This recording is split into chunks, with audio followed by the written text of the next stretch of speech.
Welcome back to the Roundabout podcast. Excited to be with you guys. I got a special guest with me today, and I'm super excited to present him. So, yo. We are not in a roundabout. We've never done this podcast before. Not in a roundabout, but the intro will be drone footage of a roundabout. Well, I guess this will be after the drone footage, so roll the clip. No.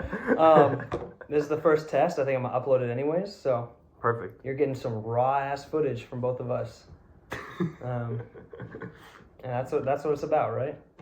Oh, yeah. Really excited to start this podcast. I'm going to sit like this. I'm trying to develop more vision for it, but I'm overall just super excited to do this. I've always wanted to do a podcast. We recorded one a while back that we never uploaded because it was insane, and we were younger and stupider.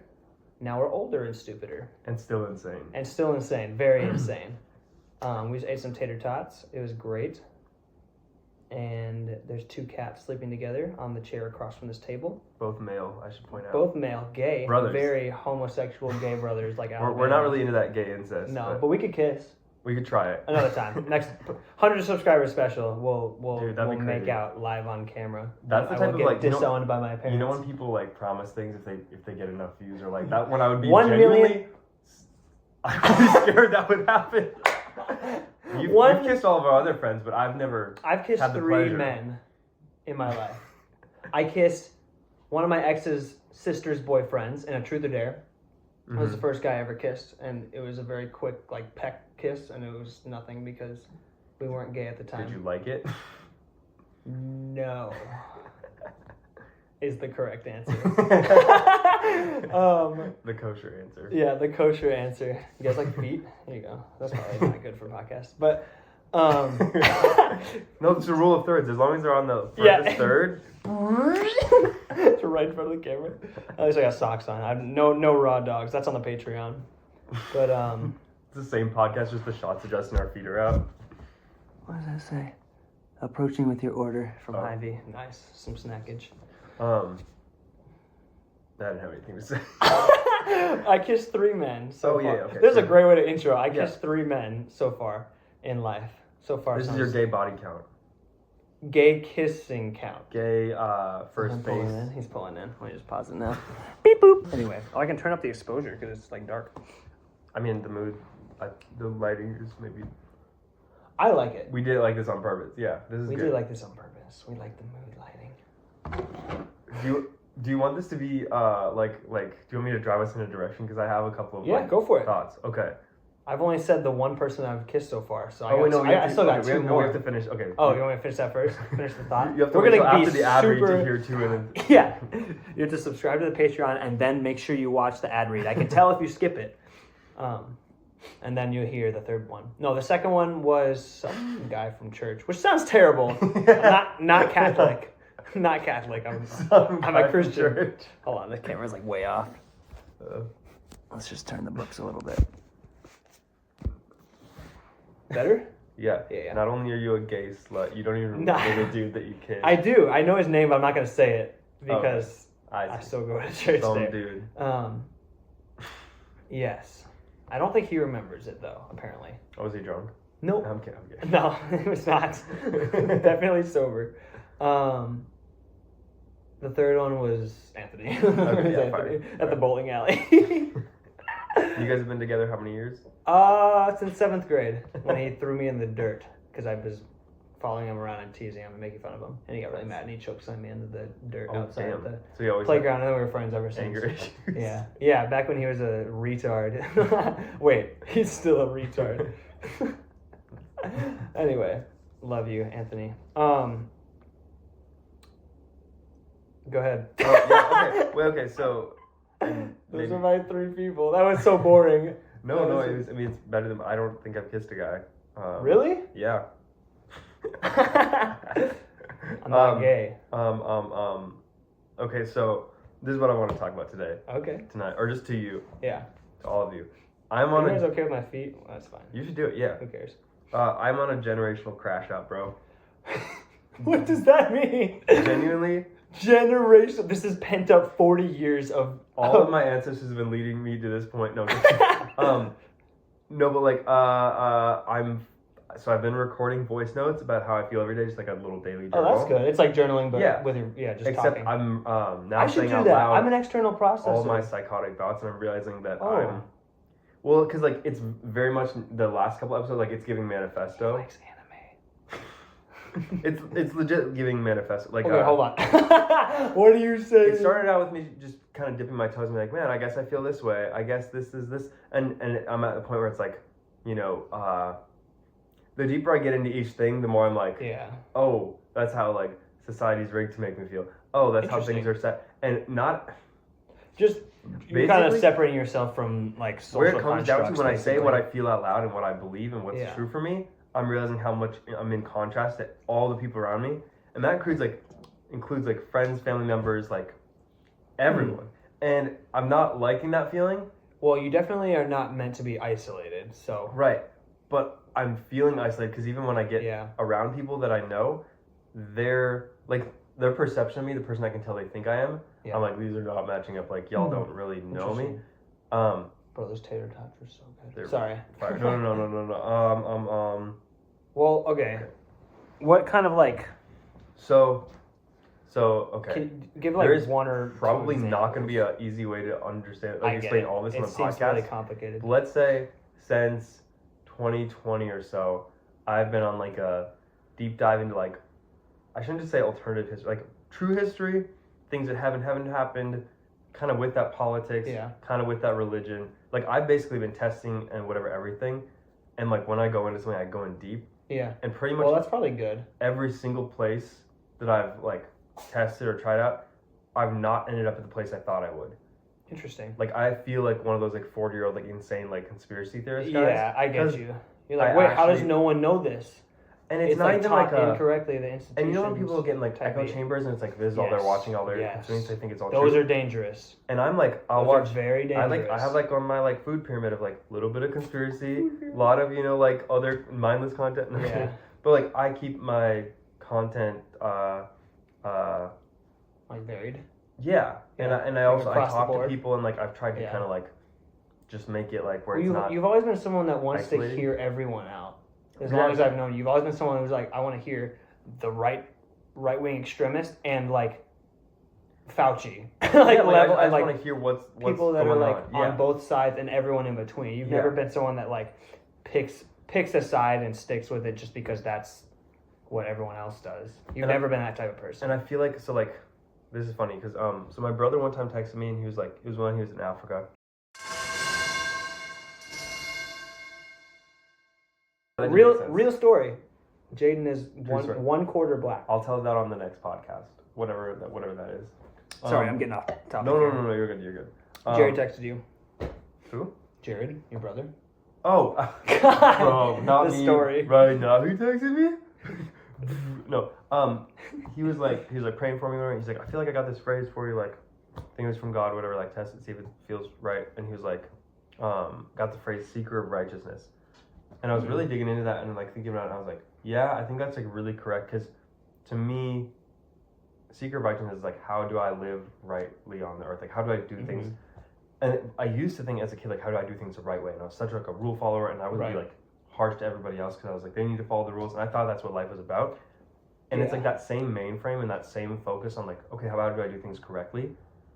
My reality, trying to input that with the Bible and like all these qualifications of like, lots of everything I've ever read, every story I've ever been told, like things have these codes of like things that say something that's true, like universally, most of all from the Bible, I think.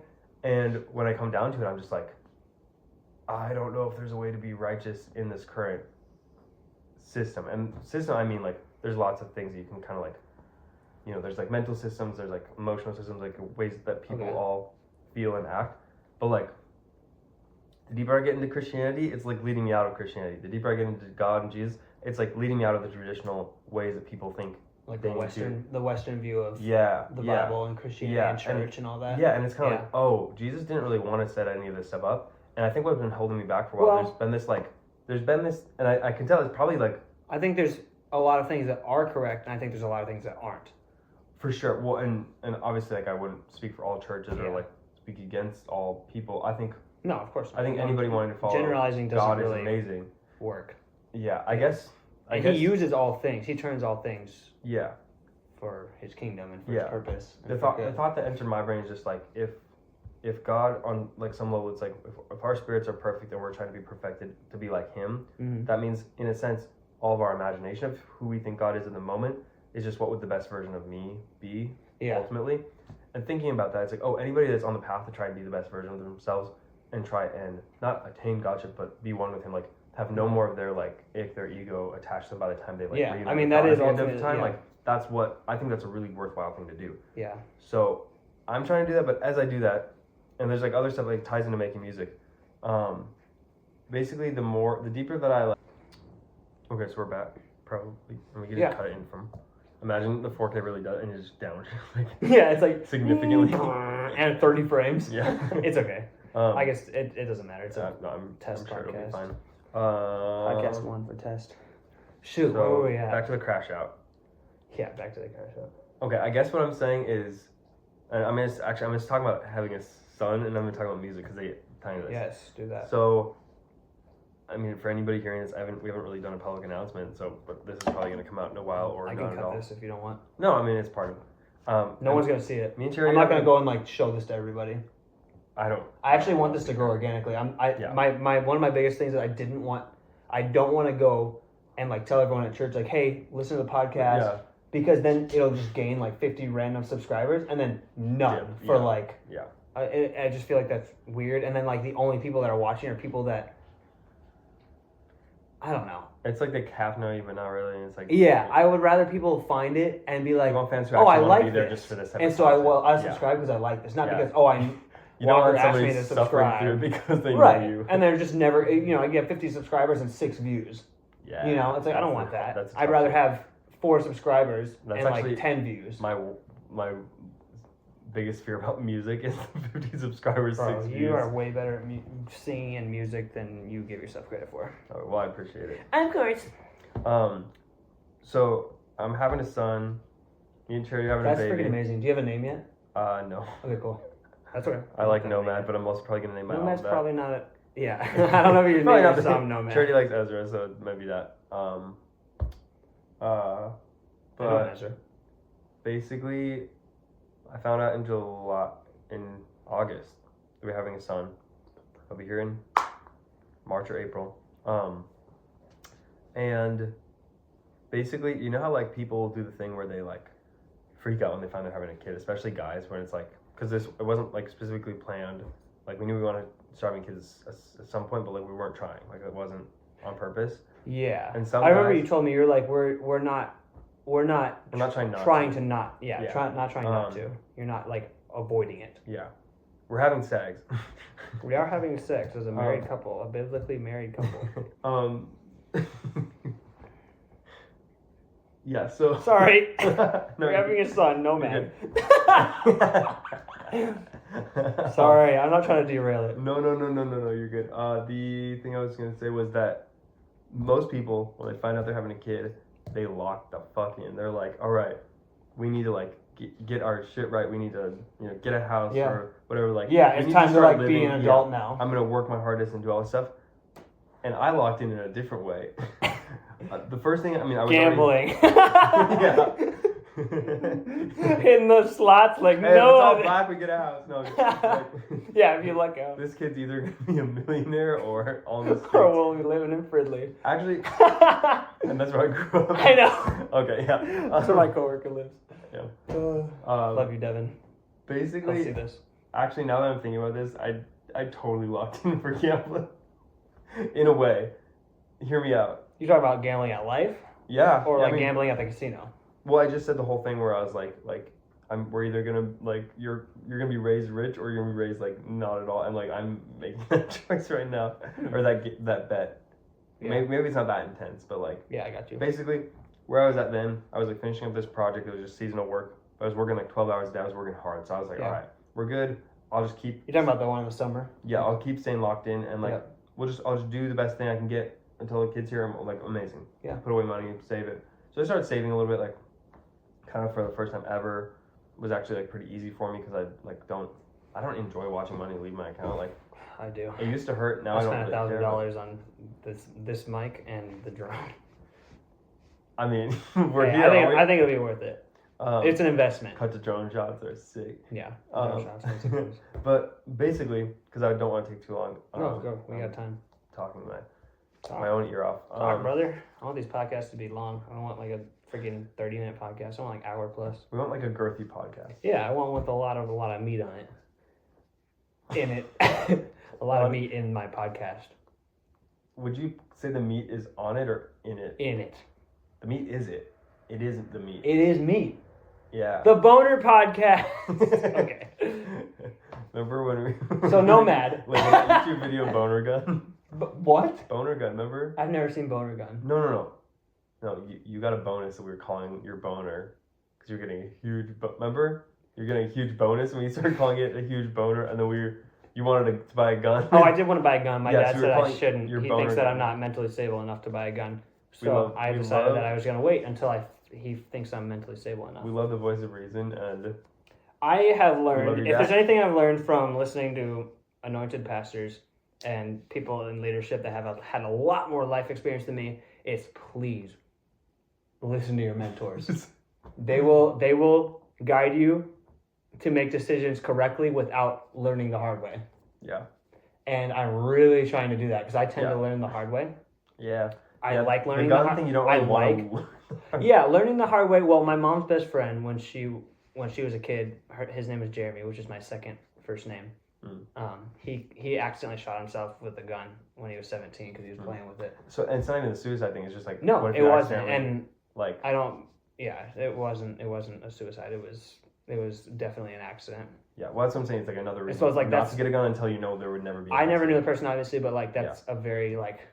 It's a very valid concern. Yeah. And it happens. Yeah. Yeah. I've seen videos on YouTube where also covering like very sad stories. Unless you need one for safety, like in an apartment complex or whatever, it's like if you can't shoot where you're at anyways and you have to go to a second location, just like honestly, I think my desire for a gun is I just want to shoot some guns. Yeah. Get the feel for it. You want to get into guns. I don't necessarily I don't want to have like a freaking gun wall of a bunch of guns. No, but I do want to get like. It would be fun one day maybe. I want to build my loadout. You know. Yeah, I mean I do too. I do too. A rifle and a sidearm. Yeah, I definitely do too. I think one day I'll get a conceal because I think it's just a good idea. It's a smart thing to do. But like, look at the fires. Like people are looting like crazy. Well, exactly. And there's like always reasons to have a gun. Yeah, and people have just become a lot more lawless, and unfortunately, that means you have to defend yourself. Even when society is good, there's always gonna be events that's like for 2 to 3 days where you're at right now is not. You know, like we had like everything from the George Floyd stuff to like that is crazy. How COVID, you never know. Like you might be dying over toilet paper. Yeah, it's crazy. What's crazy to me, the most crazy to me is like the road rage incidents. Oh, where like you see videos of road rage and then the guy just like gets out after you flip someone off on the road, or I don't, but like you see someone flip someone off on the road, then they come around them, they stop, they brake check them, stop them, get out of their car with a gun, and it's like, all I did was flip you off, and now you want to kill me, you want to take my life, you want to go to jail for life, like that's crazy. I saw this video the other day where this guy, I don't even know he flipped him off because the guy was being, he was like coming over in his lane and he like honked at him and flipped him off because he was like swerving into his lane. He's going to hit him. The guy got so mad. The guy who made the error got so mad that he tried to hit the guy. So he ended up getting out of his car. Yeah. And the guy tried to run him over with his car. Oh my God. And then he said, you're on film, I'm recording you trying to run me over with your car. And he said, I'm going to get my shotgun and shoot you. Damn. Like pure rage. And it's like, I can't even understand people that. like how. Yeah, oh my gosh. What? Yeah. So it's like you really have to just like. I have the opposite problem. Turn the other cheek is. I get worried somebody would be like coming in my house and I wouldn't feel angry enough to like tap into rage. Like. Well, because like killing someone is such a severe. Yeah, that's what I'm saying. Like I would be in my head like that, like not. I definitely, and I know you're this way too. Like under the belief that like any person can change. Yeah. Can change. Life is sacred. You only have one of it. Confirmed. Life is sacred. Because confirmed. Of this podcast. Unpopular opinion. Life is sacred. I mean. And as much as like you can joke about like, oh, this person sucks. They've done so many horrible things. They just need to die. And like I've been guilty of making those jokes, but I don't actually feel that way. No, of You course know? not. Yeah. Like if I was able to sit down with like the worst person ever, Yeah. like everyone always like goes to like Hitler. Like Yeah. I would not want to sit down with Hitler. Let me make that clear. But like I believe that 99.999% of people Yeah. are capable of change if you can just get through to them and help and like show that like, hey, you're a human being just like me. I've made plenty of bad decisions. Maybe you've made way more. Yeah. But I want to hear you out, and It's I like want to that- hear where that came right, from it's and like how that- because that doesn't just happen. You're not born wanting to Right. murder people. Right. It's like that Muslim lady. She befriended the head of the KKK, and he like left because he's like, oh, like I'm wrong. Yeah. You know, like, exactly. I view people as not people, and that is clearly a person. Exactly. It's not recognizing the value of life. Yeah. And the sacredness of life. And it's I don't know. Well, and I mean, so segue, Anyway. I guess. But speaking of that, value my son's life. So many people want to lock in and just make sure that they do things correctly. Like, okay, we're set up for success, and maybe it's just because I've been living very non-physically focused. Like I feel like spirituality and even just like mentality to me matter way more than like I get it, I'm a little bit poor right now, but even if I was like being a really good whatever and making Jesus sent the disciples out and told them to not take any money or extra clothes. I was just reading that the other day actually. Me and Charity were Which is a crazy thing to say. Yeah. Well, and like because it's not about like it's not about your earthly possessions. Yeah. And that's the extreme of it. For sure. He also says you need to work. Money is the currency of the world. You know, you have to make money. So, and that's what I've been, so me fitting into society is very much coming down to this point of like, do I obligatorily just need to work? And what I feel in my heart now on this journey of working super hard, not working for a month, feeling guilty about that, being like, I have a kid on the way, what's the best thing for me to be doing? Why do I feel like I'm crashing out right now? Yeah. I think it is important for all people to work, to put their hand to something, to build something. Yes. That is, yes. And what I've 100%. determined within me is that I'm at a point where now I feel like morally I can only build the things that are in my heart to do, and saying no to them just to work a 9-to-5 job because that would make more money right now feels wrong. Like at a certain point it felt like, oh shoot, I wish I didn't have to make this choice. Yeah. Now I feel like I can't stand up, like I can't look at my son, even if he's a day old, and be somebody saying, go for your dreams, live your best, God's got a great plan for you, all But this you're stuff. not doing that. But I'm not doing it. Yeah. And so they made me hit this wall of like, your son's never going to do what you say unless he sees you do it. Exactly, because he'll know I don't believe it because I'm not showing it. So, actions speak louder than words. That's like the classic saying. It's 100% he'll watch true. me before he can speak or understand what I'm saying. And so it just came at me with the heaviness. It started with I just vowed I'm going to tell the truth, and the truth. There's the truth, which is all truth, and I don't know that. I know some of it, and I'm going to for sure say that, but I'm going to say what is true to me. And like, I wish there was a different word for truth, because when people say my truth, I always get annoyed. But it's like your You say your version of understanding. truth. Yeah, exactly. The truth of your understanding. The amount of truth that I can see. But it's like, for me, my truth, or like what I would want to say all the time, I was, keeping down, not saying whatever. And like, I'm a very go with the flow guy, and I'm guilty of this. I heard this person say like, oh, you're a weak man if you like, somebody comes to you with an album and like, yo, this is amazing, and you're like, that's amazing, and then somebody else comes in like, oh, this sucks, and you're like, yo, it sucks. And like, I don't ever want to be somebody who flip-flops. No, you don't. You definitely don't. I'm also empathetic to, generally hate certain types of music. If somebody comes and plays it and shows me how into it they are, I'm like, oh, I see what you're getting at. That's how I feel. And it's like, I love supporting the people that I love. I think I'm just a glazer, bro. Okay. But basically, like, that's like, you've come to me with so many different ventures and passions, and every single time I'm not like trying to gloat or anything, but like always I'm like, oh my gosh, yes, which is nice. Like, do it. People have come to you and every time they're like, man, I don't know, and it's like, which is why a lot of most successful people, every successful person will tell you, don't tell your dreams to everyone. And that's, the people that you know are going to be encouraging of you no matter what. Into something, I'm so into it, I have to talk about it. But then, if I go to people that it's so hard to see someone. I think most people, like almost every single person, if you see someone who you can tell is genuinely passionate about something, it's literally like it's nearly impossible unless you're a hater. Yeah. To not like feel like, wow. Yeah, like you're inspired by that. But I think it's people who haven't done it for themselves that they think they're saving me They're saving me the displeasure of finding out that like, oh, I guess I can't actually do my dreams. It's the people who haven't fulfilled their dreams or chased their dreams. Yeah. They believe that no one can because they haven't been. And they're like, let me just pull the plug for you. It satisfies them because they're pulling you down to their level. Yeah. And that makes them they feel like ripping off the Band-Aid for you, like exactly like introducing you to reality. And so I feel like I've just had a lot of that. And they're insecure and they don't want. Yeah. It's hard they can't see other people succeed. Yeah. Because they themselves have not chased their passions. They don't believe it's possible because they gave up on it. And that's I think. Oh, it's so sad. I did one. So like, where I'm at right now is that nobody's actively coming at me, hating at me, tearing me down, telling me that they don't think I'll make it. What people are doing is like. Definitely severely side-eyeing me, being like, what's going on? Like, you know, you and your wife are pregnant, like, you guys, you know, you're staying at your parents. Which I think is a valid concern. Oh, very valid. And I would expect people to bring it to me. Like, because most people in that situation are just like, whatever. Well, and I guess I wonder... And not, like, looking to, like, advance. But I don't think you're not like that. Well, I know you're not like that. Well, and so I think people mostly are looking for comfortability. Yes. And it's safety. Safety. Because I feel more comfortability knowing what I believe in my soul and, like, living from that place than I feel having money in the bank. Like, the Lord gives you the desires of your heart. Yeah. And it goes back to, I desire to live righteously. That's exactly. I feel the most comfortable and if I know we're being righteous. Rewards, seek ye first the kingdom of heaven, and all these things shall be added unto you.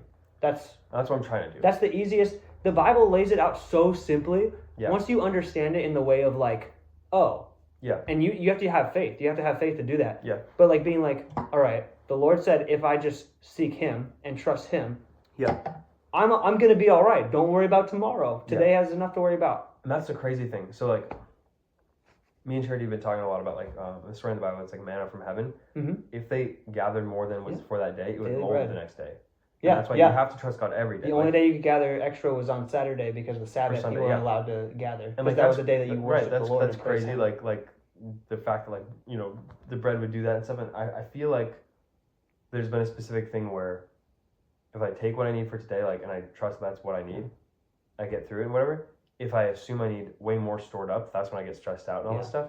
And like well, because what happened, the reason for that is because just for understanding purposes is.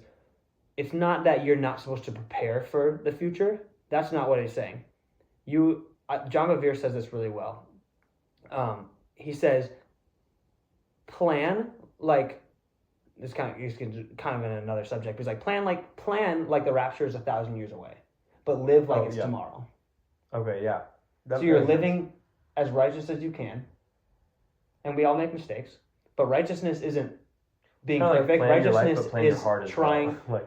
Righteousness is obeying His commandments, obeying the voice of the Lord, His word, and if you mess up, you come right back to Him. Exactly. Yeah. It's not like a purity test. It's just like. But you still steward the time you have and the gifts you have and the things that He's given you. You steward them so that they will be able to go into your future. You'll be able to have them in your future. Sure. Yeah. Well, and so where I'm at now, I guess, is this thing of like, I started telling the truth.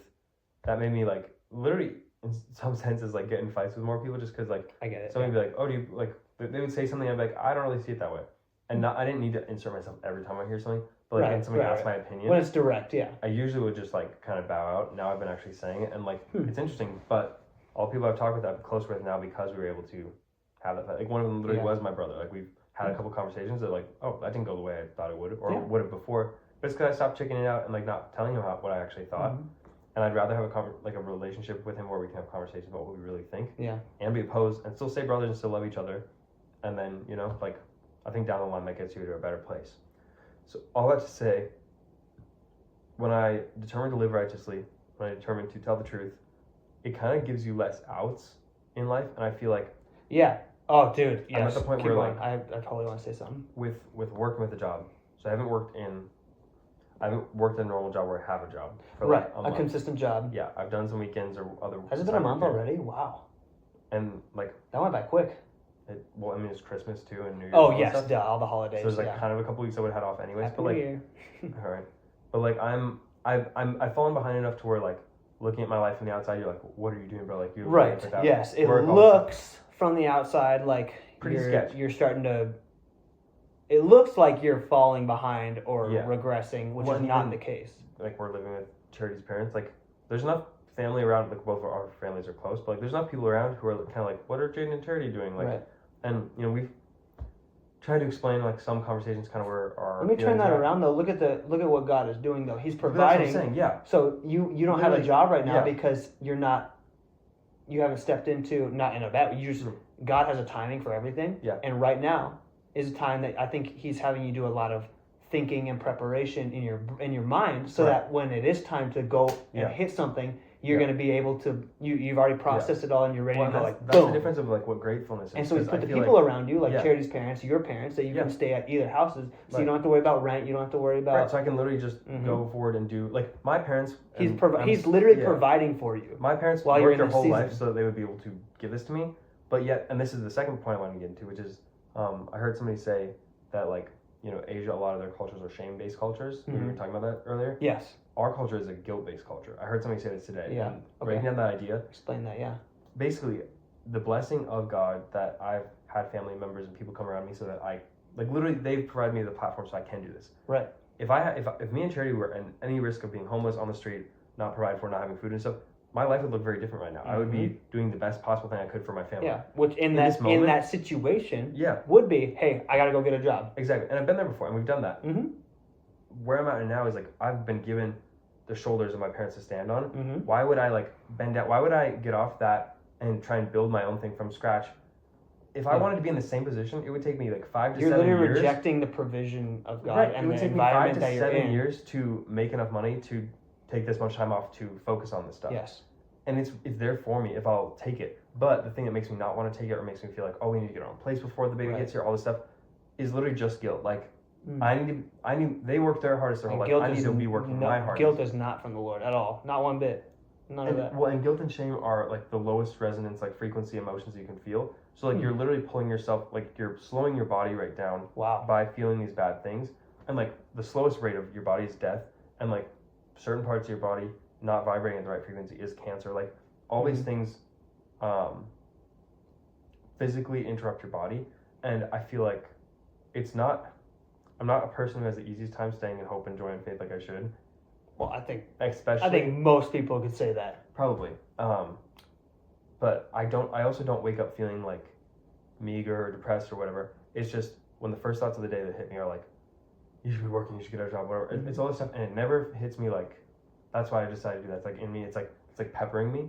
And but when you think about that stuff, yeah, and you think about where the Lord has you right now, do you feel peace where He has you right now, even though the situation seems like it's not necessarily the best? You're not making money right now. That's why I'm able to sit here. It's like I genuinely because you follow peace. That's how. I genuinely feel like He's just like, just hold in there, like you're doing great, and I'm like, there's no way I'm doing great. Like this feels crazy, and it's like I'm sure that's how walking in water felt. All this stuff. Like I'm not trying to compare myself to like Peter. I'm just saying that like there's been times that things have felt crazier than what I'm doing. But like the reason I said the whole generational thing earlier is just because like I can tell generational crash out that nobody has been afforded the opportunity to make the type of choices I'm making until today. Like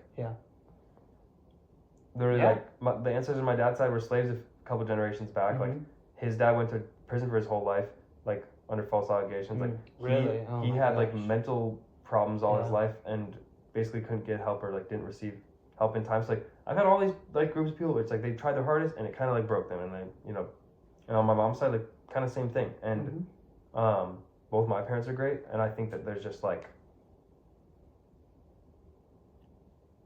I feel like there's an opportunity for me to live my life in a certain way that if I don't take it, I feel like I'm like spitting in the face of the advancement that they made. Yeah. And it's weird, but it's like I have to do what's in me. Yeah. And what's in me is the music. Yeah. And absolutely. It sounds like the worst thing to do. I had a friend who was like, actually, if there's one person who I would tell, well, your wife is pregnant, to like pursue music, it is you. But like, I wouldn't tell anyone else that. Like, most guys come to you and say like, it's like, well, you gotta make sure you're stable. Career, not whatever. But like she's like, you're not. I know you're not like. I think for most people, that's an escape, and it's like a. Right, I'm not escape. I'm like. It's more of like I'm doing this because I can't think about all the other stuff. Yeah. But for you, it's like, no, I really feel like this is what the Lord has for me. It feels like the time that I'm moving forward. Like it's scary for me. You still feel like you're making progress. Yeah, that's the other thing. You follow peace, but also you follow growth, and it's like this is an uncomfortable step of growth for me. Amen. My comfort zone is. Imagine like, if you imagine if, like as a 16, 17-year-old, I worked. I had money set aside for next thing. Like I you always help my friends very, out. Like very diligent. I know how to be budgeted. Yes. I've been working since I was 12. This is not like a, you know, like I just want to like Yeah, it's smoke not like weed, you sit on my couch and make music. Like, right. one of the It's not guys like I'm you doing haven't something. worked all your life, and now that you're an adult, all of a sudden Right. you don't know how to work. No, you've been a And I think that diligent people just worker. don't know my life or my story, or like my character, I guess, and Right. I can't blame them for not outside knowing it. looking in. They just are like, Outside looking in is Yeah. is so dangerous. Comfort is the enemy of progress. yes, exactly. And so I'm extremely uncomfortable. I wanted to write this into a lyric, but I was telling Charity the other day, I wish that people knew that this is the toughest thing I could be doing. Like I worked, like I said, like 12-hour days, 10-hour days, 12-hour days all summer. Yep. Pouring I concrete and remember. stuff. I always wanted to hang out and you couldn't. It was 4 hours away, yeah, on the North Shore pouring, Yeah. building a house. Yeah, literally outdoor construction. Dragging 150-pound beams up a hill by hand because you couldn't get to it. Because you're a man. You're a man. Big strong man. Genuinely, that kind of work is. Me and Charity were joking. That's probably what got her pregnant. The fact that we wouldn't see each other for like 4 days, Yeah. and then I'd finally be back. Yeah, and now it was time to. Oh, that's hilarious. No, it's true though.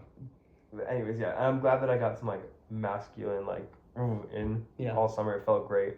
I finally feel healthy again. Yeah. Like, what I wanted to say though was just I told her and I was like, I wish people knew I'm doing the hardest thing I could be doing. I think if there's a big insecurity I have, it's that people will think I'm taking the easy route out, or they'll think I'm like not being strong. Right. And this is me like laying that down. You are being fully thought through this. Yeah, like I'm sitting with it, praying it daily. Yes, exactly.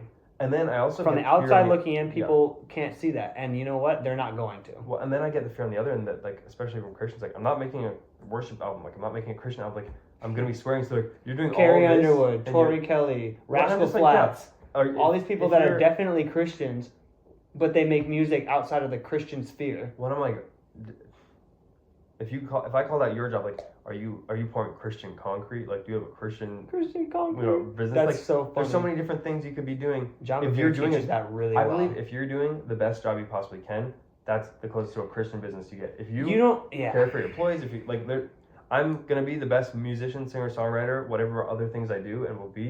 I'm gonna do the best version of that possible. Yeah. Yes, because you're doing it as unto the Lord. Exactly, and for me, guess what? This album, I mean, music is, so that's another thing I want to talk about. Music is different for every single person. Yes, absolutely. For me, it felt like such an intimate thing. Well, me and my friend Nick, we were talking about this. He loves film, and he's done music. He's been in bands in the past. They've like toured and done shows and stuff. And he's like, music is super easy for me to just relax into. It's fun. When I go to do film, I like get this like almost like shaky like presence around it because like it matters to me, so I don't want to do it wrong. Yes, exactly. And I'm like, man, I've had the opposite. I've done film so much, even at times running from doing music. But music is my thing. That's like, music is my way out. It's not my release or my relaxation. It's like the thing that I know is put in me, and it's like this is how I move forward. This is how I like something that I need something to be able to express how I feel, and the thing that I have the most skill at expressing through is this, and it's like it's kind of the only thing I'm good enough at to fully be able to bring my feelings and emotions out. And I feel like if I was as good at painting as I am at music, I'd be painting, you know? Exactly. But the Lord sets you up for success. Yeah. He doesn't give you desires and then as you grow you get better at those things that you desire. Like for you it's music, singing. Yeah. Well, my question is why would you do something different? Right. And if you're when that's not what he set you up for. Exactly. If you're a painter, you can paint your depiction of hell. Like you can paint how you're feeling and the scary things even. And I'm just like, guys, I'm swearing, I'm talking about suicide, all these things. Like I have to use all the tones to paint the picture of my life. Like it's not a sunshine field. I'm sorry. Like I have an album to bring out to show everyone, and it's tough because I've been feeling tough a lot of my life, and like the emotions had to come up and out somehow. Well, yes, 100%. I think the greatest example of that is the Bible. Yeah. Because if you look at every single story in the Bible, all of those people, their mistakes and their shortcomings and their they say just things that they don't do right, their non-Christian parts are honestly and what's the word, like they're laid out in the Bible. Yeah.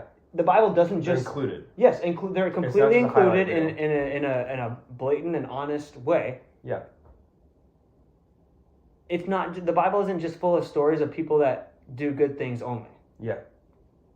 Paul Yeah. literally was going around happily murdering Christians and like laughing at it, and like he would hold people's coats. He held people's coats while they stoned Stephen. He was in it. Like mocking. Yeah. Yeah. Well, that's a pretty bad thing. No, that's like so bad. Yeah. I feel like people don't think about how much God forgives. The first half of Paul's life is literally, you could literally equate it to like Hitler. Yeah. It's the same thing. And then people in church. He was murdering a group of people for their beliefs. People in church were like, oh, I don't think I think the same thing about politics as you. And like, will not forgive their brother or sister in Christ the same, like, how you wouldn't forgive How can you Paul. not forgive? How can you not forgive? I'm just like, you're not being like Jesus. What a selfish and forgive. Like short-minded. Okay, I get it though, because we're all humans and we get short-sighted, we get selfish, we get in our own heads. Yeah. Let's think about this. God, before he even created the world, he thought through every single one of our lives from beginning to end, from the beginning to the end. Yeah. He thought through every single one. He knows the beginning, he knows the end, he knows everything in between, every mistake, every bad choice, every good choice, every time you're the best you can be and every time you're the worst you can be. And he said, 100% for the worst of you. Yeah. I died to save you. I view it as like almost like a I forgive you. Kaleidoscope. I don't just forgive you. Yeah. I traded my righteousness Yeah. for all of your bad, all of Yeah. your sin, all of your shame, all of everything bad.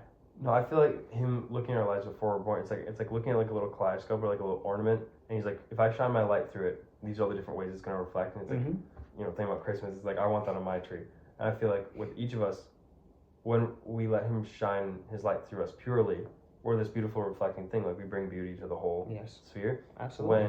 We're his hands and feet. Right, but it's the same way if you were to take black paint and go over a bunch of those faces, he's only going to shine out in a couple of ways. And I think that we have to look at it like, how am I cleaning myself like out of garbage so that God can just shine through me with no specks in it, you know, like the verse where Paul says like we see in a mirror as in a mirror darkly, but then we will see face to face, and it's like soon we'll be able to look in the mirror, we look exactly like God, but right now we're just in and that's a lifelong process. Exactly. Like, why else would you have a life if it? We will never, ever, ever, ever, ever be perfectly clean until we go to heaven and have our glorified bodies, and there is no more sin, there's no more pain, there's no more bad. There's only glory. What heaven is, heaven is only perfection and glory. Yeah. The way that he ultimately wants us to be. Yeah. Oh, I love the verse. I don't remember where it's at, but there's a verse. I can't remember where it's at, but where whoever's talking about it talks about how the angels actually envy us. Yeah. Because we have to make a sacrifice to worship him. And worshiping him is... Sure, we get to have... Worship is sacrifice. Worship is obeying him even though we have our struggles, even though we have our pains, even though we have our sufferings and our environments. I wish people knew my life right now as worship. I'm laying it down for what I think he wants me to do, not just what I just chose on my own. It happens to be something that people can see a very clear thread has been in my life, but it's not like I'm just taking the fun option or route out. You know, like I'm not running from anything. No. I'm finally exactly. done running from things. Yeah, exactly. And I wanted to go back to guilt culture. So they were talking about how in America, but kind of the West in general, it used to be a thing where like, well, basically we all have strong like Protestant and like Christian backgrounds, which a lot of the ways that people used to teach the Bible was, you know, convince you that you're sinful and make you feel guilt throughout the day so that you become a better person. Yeah. And kind of with that backdrop politically and like, it became this thing where it's like, it's good to, the more that you confess or say that you feel guilty, the better of a person you're esteemed to be. And so now people will be like, I feel guilty for even being white, for even existing, like my privilege, like the fact that I'm taking this space is space that another person can't be in. So like, it's all this just like, it's kind of self-promoting garbage. That's the law. That's the law, and that's the Old Testament. But we're not in the Old Testament. Exactly. And I think that guilt for a lot of people is like, honestly, what drives ton of their decisions, because I'm finally stepping outside of guilt. I'm like, I don't do a lot of the things I used to do. I think guilt keeps us kind of like angry and poor and bitter and all these things. It's the wrong motivation. The difference between motivation and inspiration, which I think for a lot of people, including myself, I didn't really know the difference. Mm. But the way he explained it was so good. Motivation is great. But the problem with motivation is something motivates you. Something has to motivate you. Yeah. It could be money. It could be your wife. It could be a person. It could be a feeling. It could be once that motivator leaves, the motivation leaves. Yeah. Inspiration stays. Inspiration is like when you dream about something. Yeah. Like, oh man, like when you're dreaming about something, or the inspiration of like the love of Jesus. Like when you read about Jesus and the people in the Bible who, under the worst circumstances, like Joseph, and yet he stayed faithful and true to God. The inspiration doesn't leave you. It keeps you going even when there's no motivation. Because you might wake up and be like, I have nothing. I'm in a crappy job. I have no one around me. I could be in the worst part of my life, and you have nothing motivating you. But the inspiration of the dream that you're looking at, which is why it's so important to have vision. Yeah. That will keep you going no matter what, because you know that at some point that is something you can reach. Yeah. When it says like Jesus only did what he saw the Father do, to me that's inspiration. Because anytime we have a vision or we get inspired, it's because we see ourselves doing something. If Jesus only worked off of motivation, he Well, had no motivation, well, actually. Right. Well, that's actually good. He really didn't have any motivation because everything he did was countered and hated against, and they killed him for it. Yeah. Well, and so I think inspiration is like looking at whatever the Father does. I think guilt is trying to do things out of motivation to not be. And then you constantly have to find a new motivation, because once you either obtain what you're motivated for, which is why money is so dangerous. Because money is just a tool. It can be used for good. It can be used for evil. It's just a thing. It's just a thing. Yeah. Well, you know what? So the interesting thing that I feel like I've given up since I've been inspecting guilt in my own life is I've given up ambition, because I look at Jesus' life and I don't see. You're saying he doesn't motivate towards anything. I don't think Jesus had ambition. Well, motivation. I think he lived out of passion. Yes. And I think that you get passion from inspiration. You don't get passion from motivation. Passion can only come from the heart. Your ego can't have passion, and you can't be like passionate from a greedy standpoint where any of that becomes ambition. And so what I'm seeing is like nobody's passionate towards drug dealing. They're ambitious. You know what I'm saying? They may have a passion to get a lot of money, all these other things, but you're not inspired to sell drugs. You're motivated by money, maybe. Right, exactly. The motivation is, you see the money, but how is your life? Or the guilt or shame of being nobody, you're like running from that. And so to me... You're constantly chasing something that's going to fulfill a moment of bliss or happiness, only for you to have to reignite that motivation every day, because it's just... Even being addicted to drugs is not an inspiration. Bro. It's high-level motivating, because you're literally hacking your human body to need to be motivated by that. You are...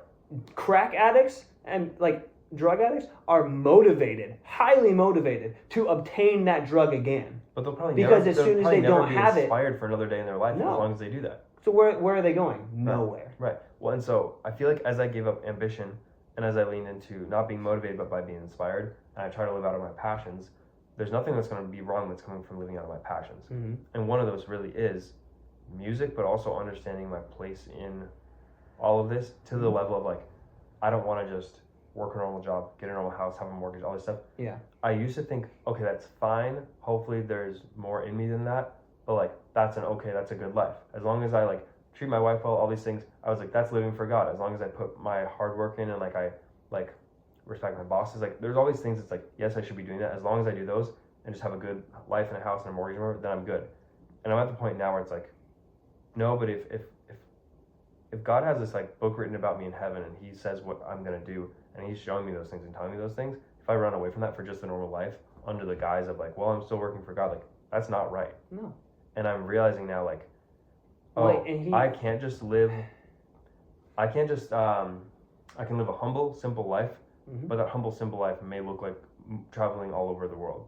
It may look like talking to tons of people. It may look not what I've grown up thinking is humble and simple. Your standard can't relate to the world at all. Exactly. And so your standard cannot be set by the world, by the world's definition of success. None of that will ever be able, because that's all motivation. Exactly. The yeah, world it's all doesn't. ambition. The world can't inspire you. Well, let me say this: the worldly desires can't Yeah. inspire you. It's like we were talking about earlier, the Aston Martin Valkyrie. We both have a Dude. passion towards cars. Love. I love design. You love. Yes. I mean, you geek about everything. Like. Yeah. But I feel like it's like the experience of being around Yes. cars like that. I don't. If it cost $200 or 4.5 million, I'd want it. It's beautiful. Well, like I just Somebody told you, put I was so much feeling work into that. inspired. Yeah. Just when I bought this drone, what's that? It was $700 because I got a few Yeah. extra stuff with it. So Yeah. I had like an extra battery, an extra case or whatever. Yeah. So it was like $700, and like, if my inspiration goes above motivation, if money was my motivation, I would never buy that probably ever. Yeah, because it's something. Because that limits you. Because like, well, then I'm losing so much money doing this, Yeah. and it's like, well, it's like I don't. I always do this thing where I'm not I explaining follow, very well, but no, like the I follow inspiration that- of what that can become. Yeah, I'll follow that thought process down the road, and I'm like, if I just always save back my money, always lean out of good experiences, like if I never eat out, like all these things, like I'm just a machine. Like that's Yes. not living. Yeah. What And- is that? Are you a robot? Right, exactly. And I'm at the point where I'm like, there is no way for me to meaningfully exist in regular human American life where the cost is spend all your time and your effort and your stress and whatever, and what they're giving me back is just like barely a house, barely a car, barely good food to eat, like always like the amount that I can Surviving. barely.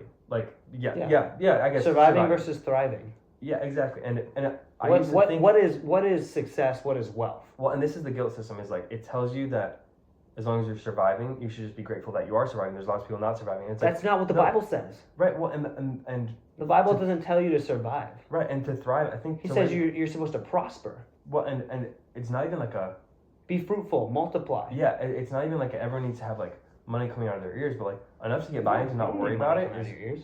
And I think there's this guy that made this TikTok, and he talked about how getting started in 1971. True. Oh my God, that's literally 2 4 days. 4 days. It's the Yeah. 15th. 4 days. It's on my birthday. In the arms of My question the- is it on the day, like midnight that day, or the midnight the night before? Like, Bro, what night do I stay up all night on TikTok? literally for a final 10 tribute? bucks says Trump immediately puts it back in. I hope so. I think he gets inaugurated the next day. The next day, 20th. Yeah.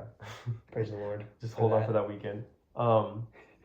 But anyways, He has 100 executive orders. He might have 101 after TikTok's deleted. yeah, who knows? Sorry, continue. No. What was this? Oh, this guy said in 1971, maybe he was 81. Basically, he was looking at what it costs to start out. So like, he said like, What do you mean start out? so he said you have a Like wife, as a person? Okay, yeah. you have 2 kids, you guys drive 2, 2 vehicles. not even new cars, but Yeah, you're just paying on 2 cars. 2 vehicles. Yeah. You're renting, so you're not even owning like, you I get gotta get a house. you get gas and food, and you get insurance and phone. Like he just listed everything. Yeah, the basic, Monthly general to living. start out in America is $2,100. Then he said, and this is all adjusted for inflation, so they're all. Oh, this the was same. in 81? Yeah. That makes sense. So our time would be $2,100. Now it's probably like $6,000. So then in, Not really, in but- 1998 or 96 or something, it had gone up to like $2,700. Okay. And then at some point, I mean, I don't know, maybe our economy got better. In like Mhm. 2003, it was $2,300. Okay. Now, that same stuff is just starting out $7,500 a month, I Which was is- lowballing when I said which- 6,000. which is an $84,000 a year job. And yes, you can have 2 people who both work for their $42,000 mark, but that's without taxes. That's without saving. 84,000 a year? Right, but that's without saving. That's without vacations. Like that's That's just getting expenses? That's what That's just expenses cost expenses. for you, your wife, and 2 kids, monthly. And I'm like, nowhere is hiring at $84,000 a year that isn't asking for all of your nights and weekends. Like they need you to be dedicated to that job, or you should have like an insane college degree or something. But like, Oh my gosh. it just hit me where I was like, oh, all of us Americans, like especially our age, we're feeling guilty that we're not like making it. Like all our parents did better. Well, They no had houses wonder. and all No this one stuff. can. Exactly. And that's why I'm like, I'm not like a whole socialist where I'm like, oh, burn the system down. It's whatever. No. I'm like, this is fucked. People don't really understand that it is. Oh my But like gosh. the reason all of our parents and like grandparents and all this stuff, like I don't get much of this, but like the reason people think that we just don't work as hard, we're just not figuring it out, whatever, we're all depressed, that's all true. But a lot of it's because we're not having like normal experiences. Like we're not going to the bar after work with our friends. We're not going to concerts or day trips or week trips. We don't have the money to do any of that. Like No. we're spending way Because you're too much surviving. on We're food just and barely coffee, able to. but it's yeah. like I have 5 extra minutes in the day and 2 brain cells left. Red shoe go shiny, like red shiny shoe go stupid. Shiny red shoe, big Nike logo. I was thinking the big red boots or whatever. The stupid. The red boots. But, you know what I mean? Like, and Those I think are awesome. it was coupled with this other idea I was having the other day. Another video neuroscientist said that he gave up his phone for 7.5 weeks. They scanned his brain. He got back 50% of his something cortex. Basically, the part that holds cerebral cortex. The part that holds your memory was dampened by 50% when you're on your phone. And wait, in 7.5 your weeks, memory? You detox. So we're all walking around with half a memory, basically, or like, and you can tap back in whenever. But it's like, oh, that makes sense. Like our whole society, like generation, we're like, the way I feel today is the way I've always felt. It's the way I always will feel. We're not living with any of our memory online because of our phones. Isn't that insane? I think about memory all the time because my mom will be like, oh, I remember this thing that happened when I was 17. Yeah. And I'm like, I can't remember you're last 46. Thursday. Yeah, literally, I'm like, I don't remember half of my childhood memories, or It's like, as our not brains are childhood, even forming. like teenage memories. And again, he I'm was like 25. in his 50s. He was in his 50s, and they like, in 7.5 weeks, he got that much back. So I'm like, I want to do that at some point, you know? This is like for real stuff. Yeah, I mean, that's what I'm saying. It's like, it's not just like we live in a society, we live in a system, Right. the food's bad, the whatever. Well, it's because it's gotten We so live in Squid Games. we've gotten so desensitized where it's like all that kind of stuff is like, that's a boomer talk, that's conspiracy. It's like, it's not that bad because it's so normalized. Yeah. But we actually, and I don't even as think, a generation and beyond, are living at 50% or less capacity. Yeah. When there's not some like government or evil person be like, I want them to feel this and do this and whatever. It's everything that's happening and everything we're trying to put up with. Everybody I know. I think it's part of that, but that, I don't get into that. I agree. I don't think it's specifically that. I think that no. A lot of it is all these things happen. Everyone's just trying to kind of make money and do what they can. Yeah. And a lot of people at the bottom are just like, fuck, I need to work harder. And if people are, there's not a single one I know that isn't just trying to get through, isn't trying to get by, isn't trying to like be their best self. Like they want to keep dreaming, keep having hobbies and all this stuff. Yes. But they have to decide between that and work, and like they're trying to balance that. Yeah. But, like none of my you can't are trying to just you can't even think about your dreams when you have to work at least 8 hours a day. Yeah, and you have no energy for it. Like just to like barely make it. And most people have to work 2 jobs. Most people have to work way more than 8 hours. And that's like if I had to work 8 hours and it would give me all the freedom in life or a lot of it that I need, or even just like be able to build towards freedom in the future, I'd be out there doing that. Mm-hmm. Right now I'm like, what you're asking for me is a lot more than what you're giving me. And thinking about it that way, the only way that I can give meaningfully to this society in a way where I feel like what I'm giving and what you're receiving is worth me getting like $84,000 back from it is like music. Like I would feel wonderful about giving the world music and getting the money I need back from that. But if I know I need to make more than that amount, why would I waste my time trying to go around and get hired at all these places just to work I hate, things like at a job I don't like? Because you're not growing in that. Exactly. And I don't want to grow in that. Like, yeah. I don't want to get people any might better. say, yeah, well, you got to work your way up. It's like, well, yeah. By the time I work my way up, how much more has inflation gone up? If I was going back to school for something, if I was like doing an internship, if I was a missionary, I could take 3 months off of work easy because like, oh, well, he's going back to school. He's doing this. He's doing that. Right. He's investing in something that's going to ultimately make him more money. Yes, investing in yourself. I'm investing in myself, and I know it doesn't have like there's no program or title or internship attached to it, so it's hard for people to trust and like relate like, oh, you're actually putting in the time, but like I'm doing this every day. The music is my baby. I think having like a 13-song album is pretty good proof that's like it's coming along. Like I'm not sitting on my hands, you know. And you show me the songs so far, and the snippets. They're great. Okay, they are great. I love them. I think I can, and maybe I'm biased a little bit, but I felt so. I can definitely tell that it is a passion project. It's not.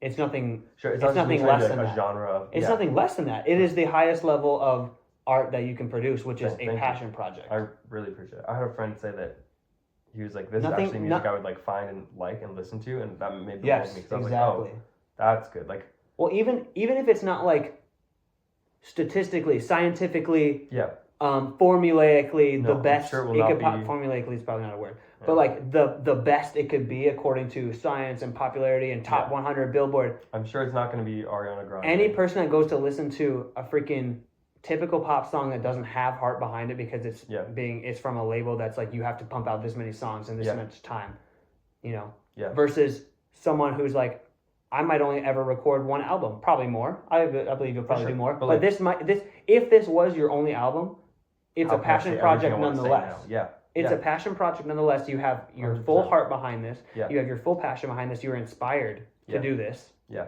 It's not. You're Well, not that's doing crazy. this for I'm money. having You're this- not doing this I'm for. having to switch between like working for inspiration and working for guilt. The only reason I would go out and get a job right now is because I feel guilty. And I've been very close. I've been applying in places. Yeah. I was asking you and all my other And friends. it wouldn't be the I had worst like a thing ever, really but bad then you day wouldn't where have time. I asked everybody that I could think of to help me get a job where they worked Yeah, at. and you even asked me, and I was like, hey, Yeah. I can ask, but definitely there was no openings at the time. And I'm so- glad that nobody like that. Well, I think that's the people I Lord reached out protecting to. you, Right, because because He knows what you're supposed to be, I could be. and He knows when Yeah. we have our moments of weakness, which I Yeah. think that was probably a moment of weakness, not in a No, but it's negative funny way, 'cause- but no, it is. And on the outside, people were like, you have a baby on the way. That's like the thing you need to be doing. Right. And it's funny because I feel like the verse I've just really been standing on the one where it says like, in your weaknesses he's made strong.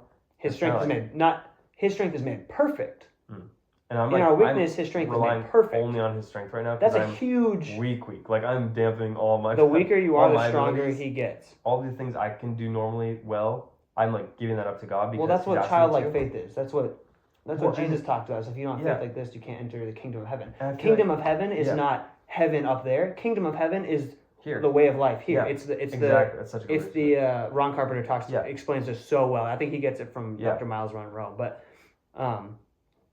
he talks about keys to the kingdom. But the kingdom of heaven is the system. It was always about heaven on earth. It Yes, was always yes, about thank you. Yes, God's, heaven on earth like, is the government system here. of God, the system of godly governing and governing of self, governing of mainly governing of self. The system of God says, I put things in you, steward your gifts and talents. Yes. There's sometimes that he has people do that along with the job. Sometimes their job is the gift and talent, and sometimes they have to go outside of a job to do their gift and talent. Whatever it is, like, I guess I've just realized that childlike faith, growing up, like what I want to teach my son, I want to be living in the kingdom of God. And I guess I realized I can't know better and then not do better. Like, if I were just going to get a job, I'd be like, I know better than this. Like, I know better than to just be like resigned to, well, I'm working, so I'm being a good man. So like that's all. It's like, no, I'm a good man if I'm a strong follower of God. And Yes. right now, that's leading me down a path of like, If you're obeying the voice of the Lord, then you're good. exactly.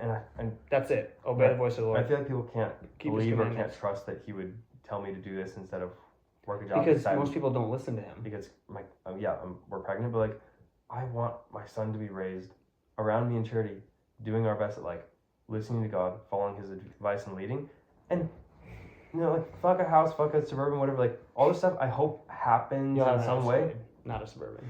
Let's be real here. Come on. Well, and I was like fuck the living in the suburbs is what I was thinking. But I I thought you just suburban, like Chevy Suburban. That's so funny. That's awesome. Well, fuck that too. I want a Cybertruck.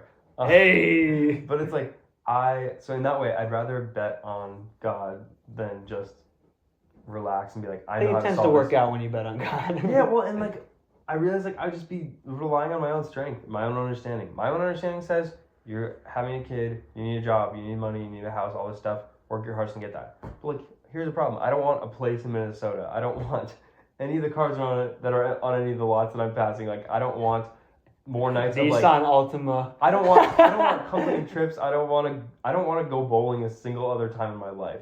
Like, there's so many like. I love bowling. Fuck bowling. No. Okay, I like other people, but like I don't know. There's all these experiences I feel like I never need to do again. Like because you've done it so many times. So Yeah, that was I'm like just, the only thing to mind do. numb. Yeah. And like. All right. If Well, you you can go bowling with me. We'll have some fun. Okay. But here's we'll the thing, go. it's just, We'll like, go bowling in Miami.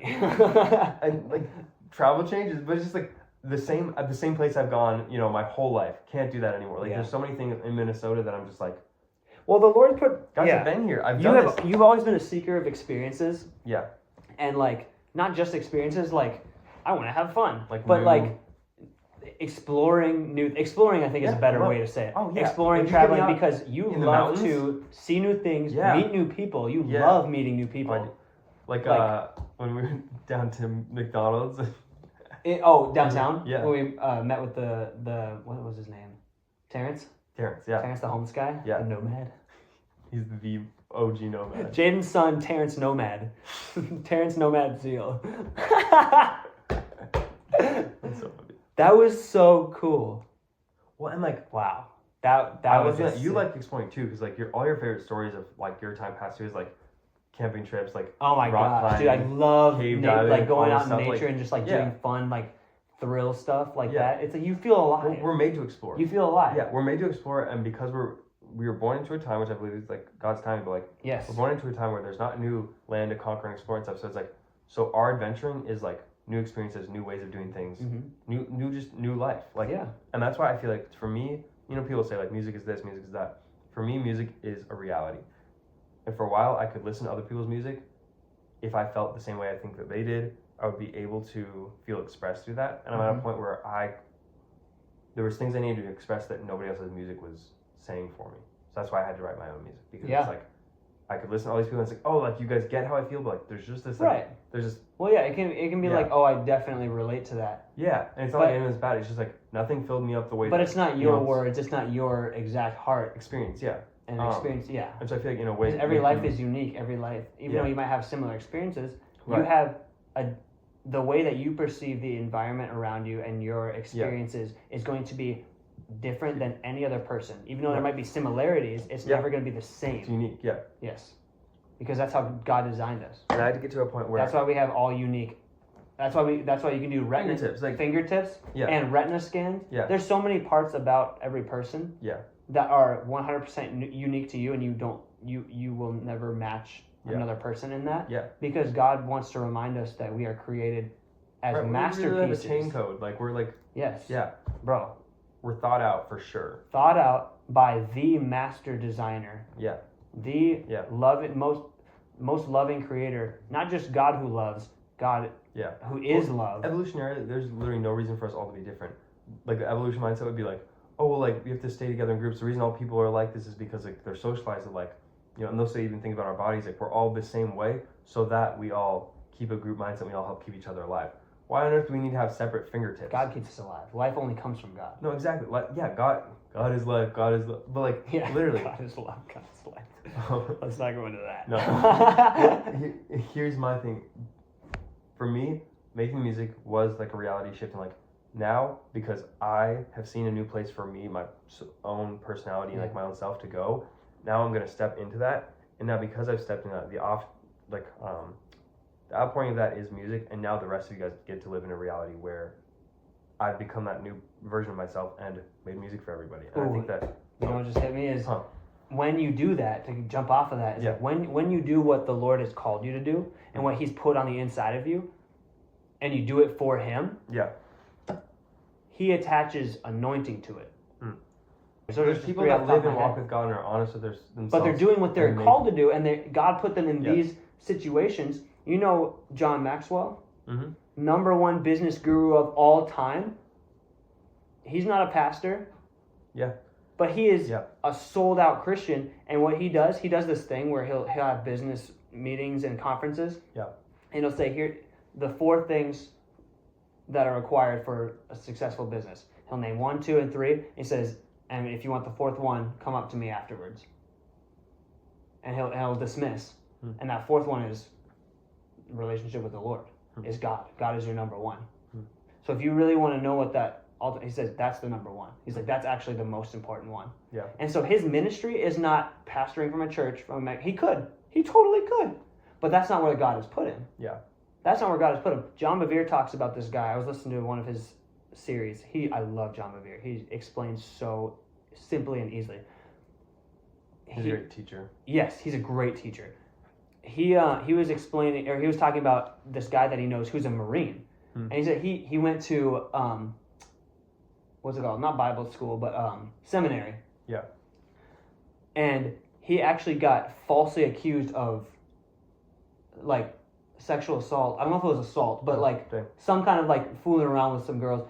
Didn't happen. He didn't do that. And so he got kicked out and all that. And he's like going like this, like, and he's like, God, why for a long time. And God finally answered to him when he got like vulnerable, and he's like, I was doing what I thought was the right thing, and God's like, that's not where I called you to be. I called you to be a Marine. Wow. And as soon as he things can always go wrong turned around, went to the Marines, Yeah. one of the most successful, not like in necessarily having the most net worth, Yeah. but he's successful. He is so in tune with the Lord and has been able to minister to so many people because he was in an arena that God had put him in. Right. Here's the thing. I feel like our American culture, what it is based around is it's kind of like a contest to see who can get the most money, and I feel like or spend the most money and be visible with money. Which a lot of that comes from capitalism. For sure. And I'm not knocking capitalism. I think capitalism is probably. Do I think heaven is capitalist? No, it's not. No. It's a monarchy. It's a kingdom. It's not socialist either. Yeah. So it's like you don't get to. Yeah. But he's a perfect king. Yeah. He's not a king that it has any selfishness in him. We're not going to he's get a one perfect of those on Earth, king. He so blesses we're gonna do things in the meantime. What he does is he said, if you are my peasant, which sounds bad, but if you are, which he's not, we're his children. But like if you are in my kingdom, then then I am the one who has to answer to you. Even the lowest in the kingdom has a seat at his table. So yes. It's like yes. And so if I'm he washed the if I'm feet. claimed to be your king, then I have to take responsibility for anything that happens to any of you. Yeah. Because I am the one who is over you. Right. And so if someone does something to you, yeah. I'm the one who has to take responsibility for that. Yeah. Which is amazing. Which means he also blesses highly. He wants to bless. It says in the word, he wants to bless us more than we want to bless. That more than we could ever want to bless ourselves. Exactly. And the nice thing, like right now, me blessing myself would be like, but like I want to get like a small house that I have paid off and all these things. And it's like he may be like, go get the Aston Martin Valkyrie, go have a singing career, go make shoes, go make movies, like go around the world, like do all these different things. And I'm like, I can't even believe for that, God, that's too crazy. And it's just like, it feels too big because to know that much is inside of me is wild. He knows what's inside. He put everything on the inside of you before you were created. He made you with all of that inside of you. And what's crazy is like, I have a son, like he's gonna come out. I want him to do everything that's inside of him. Mm-hmm. There's no way like he can learn that from other people. God can bring lots of people into his life. He can learn from friends and mentors and stuff. Yeah, but if you don't show him that with your actions, and I'm his dad, I'm gonna show him the most. That's why I freaked out. I was excited to have a girl because I was like, Charity's gonna do great. She has all the responsibility. Yeah, but literally, like you just have to protect her. That's exactly. All. Yeah, I just not fuck up too bad, and then Charity will take the rest away. That's hilarious. As soon as we found out we were his son, I was like, oh shoot, like I genuinely am not. Yeah, it was a moment of waking up. Yeah. Yep. Oh, for sure. It was like a huge. So that what a cool moment though. Yeah, God knew which one of us needed it more. Yeah. Like, I needed to be faced with my own reality of like, oh. And you're already going the right direction. A lot of people would freak out and start to panic. You're not doing that though. You might be in a difficult situation where that's valid. Yeah. That's okay. Yeah. Because we're weak. We're humans who are weak and we have feelings that He designed us with. We do the best we can do, and I think. But then you remember, God is my provider. Yeah. He has my entire life planned. Yeah. Plans to prosper me, not to harm me. Yeah. Plans to give me hope in a future. Right. He said like the birds, like they don't clothe themselves. The lilies of the field. So why am I trying to? If He feeds the birds, then how much more does He care about? A friend of mine, you did this last week. A friend of mine sent me $100 today, out of the blue. And I was like, praise the Lord. And I texted him. I was like, was that on purpose? Dude, like, I've been feeling a lot more. The Lord's been showing me a lot more about generosity. He's been putting it on my heart. I've always been like generous. Yeah. But like even more like, wait a second. He actually, all the money that I have, yes, I work for it because that's a requirement. But He's the one ultimately who gives it to me. So how could I not use what I've been blessed with to bless other people even more extravagantly? And something I think He showed me. So I just bought my coworker. I'll probably watch this. Shout out to Devin. I bought him a new pair of shoes for Christmas. And the Lord put it on my heart a few weeks before that. Yeah. And I was like, I should buy him a new pair of shoes because he had the same pair of like crappy Walmart. Yeah. Like Air Jordan shoes. And what'd you buy him? I bought him some Brooks, which are really good. Comfortable, yeah. Yeah, good comfortable shoes. They're totally his style. They're like black, but they have like the black and white speckled bottoms. Yeah. Totally his. I think totally his jam. style. Yeah, his jam. He instantly said they were way more comfortable. So I'm. Oh, good. And I had this thought the whole time. I was like, why would I bless someone with something that I wouldn't bless myself with? Dude, I had this. Right? Isn't that like? There's this dude who I was like, oh my gosh! When the Lord told me that, I was like, no, there's this. Thank you, Lord. That's such a good. Yeah. Because like God gives us more than we could ever ask for, think, or imagine. So how could I not? Yeah. Dude. showing the love of God do the Yeah. same thing. A few years ago, there's this guy I went to church with. We were playing like a pickup soccer game, and I saw like his shoes, like literally like his pinky toe was coming out, and like they were ripped.